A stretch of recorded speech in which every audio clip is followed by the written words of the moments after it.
இன்றைக்கி மஷ்ரூம் பிரியாணி பண்ண போகிறோம். அதுக்கு முதல்ல ஒரு பாத்திரத்தில் சாதத்தை வடிச்சிடலாம். அதனால் ஒரு பாத்திரத்தில் தண்ணி வச்சுருக்கேன். 10 நிமிஷம் பாஸ்மதி ரைஸ் ஊற வச்சு வச்சுருக்கேன். ஒரு அழாக்கு தண்ணி கொதிச்சதும் அரிசியை வடித்து வச்சுட்டு பிரியாணி எப்படி பண்ணுறதுன்னு காமிக்கிறேன். நம்ம மஷ்ரூம் தண்ணி கொதிச்சிடுச்சு, அரிசி போட்டுடலாம். இப்போ சாதம் வெந்துடுச்சு, நம்ம வடிச்சிடலாம்.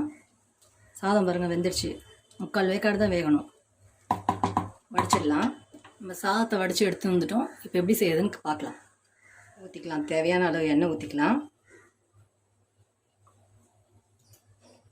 எண்ணெய் காஞ்சிடுச்சு, பிரியாணி இலை போட்டுக்கலாம். 2 பட்டை போட்டுக்கிறேன், கொஞ்சோண்டு சோம்பு போட்டுக்கிறேன். இப்போ சோம்பு பொரிஞ்சிடுச்சு. நான் ஒரு வெங்காயம் கட் பண்ணி வச்சுருக்கேன். ஒரு வெங்காயம் 3 பச்சை மிளகாய் போட்டிருக்கேன்.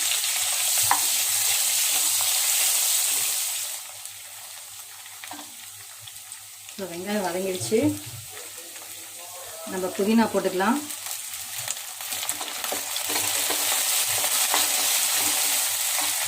புதினா வதங்கிடுச்சு. 2 தக்காளி கட் பண்ணி வச்சுருக்கேன், தக்காளி போட்டுக்கிறேன்.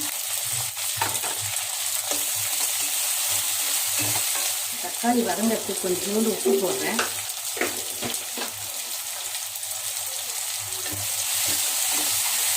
ஒரு ஸ்பூன் இஞ்சி பூண்டு பேஸ்ட் போட்டிருக்கேன். இப்போ 1/4 ஸ்பூன் மஞ்சத்தூள்,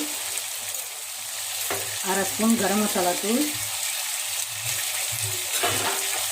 1 ஸ்பூன் மிளகாத்தூள்.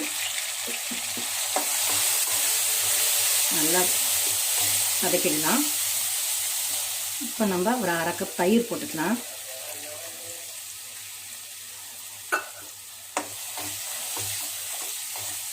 டைமில் நான் ஒரு பேக்கெட் மஷ்ரூமை கட் பண்ணி வச்சுருக்கேன். சின்ன சின்னதாக இருக்கிறதெல்லாம் முழுசாக போடுறேன். 2 பாதியாக தான் கட் பண்ணியிருக்கேன். ரொம்ப சின்ன சின்னதாக கட் பண்ண வேண்டாம்.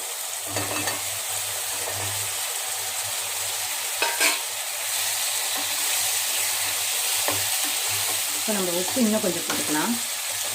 தக்காளி வதங்கதான் போட்டோம், நம்ம ஒரு அழகாக அரிசிக்காக போட போகிறாங்க. இந்த மஷ்ரூம் வதங்கிடுச்சு. இப்போது நம்ம வடித்து வச்ச சாதத்தை போடலாம். சாதம் போடுறதுக்கு முன்னாடி காரம் உப்புலாம் போதுமான்னு பார்த்துக்கோங்க.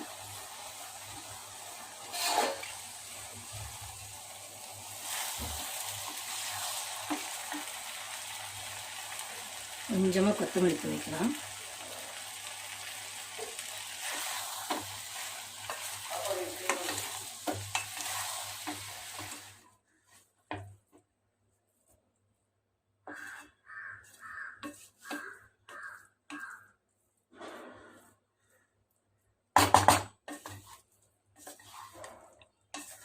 இப்போ ஒரு 5 நிமிஷம் மூடி போட்டு வச்சுருவோம்.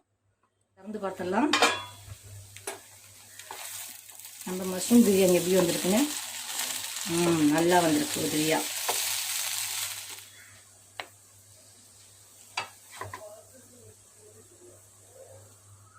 மஷ்ரூம் பிரியாணி சாப்பிட்டு பார்த்து நல்லா இருக்கான்னு சொல்லுங்கள்.